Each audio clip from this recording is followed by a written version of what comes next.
So I want to talk about indexing of strings. So our strings can be indexed. I'm going to type in example and the word bombastic as my string. Hit enter. If I want to know a specific location of a letter in my string, I'm simply going to type in example and the numbers. I want to figure out what the fourth letter, is in my word. So I'm going to type in 3, and that's going to give me B. That'll actually be the fourth letter. Why do I say that's the fourth letter for number 3? Because Python starts at 0. If you take a look over at my slide right here, you'll see that I have these numbered all the way up to 8. I type in again the word example, which is my variable, and I type in a 6, that 6 is going to give me the T.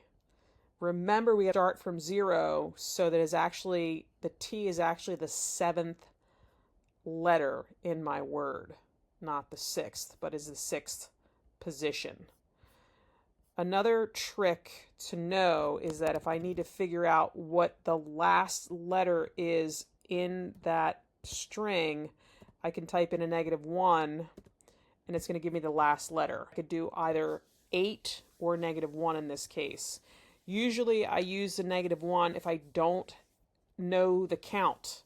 If I don't know how long that particular string is, I can just do a -1, and I know that the very last letter in the string is C in this case, because I use a -1. If I want to know what the second to the last letter is in this string, I would simply use -2, and that's going to give me I.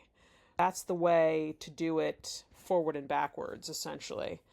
The next thing I want to show you is commenting as well. So I do example 0, and I use this # or hashtag, as everyone likes to say. This is commenting. If I write this in my code, the computer is going to completely ignore everything I've written here. You can write this below it, above it,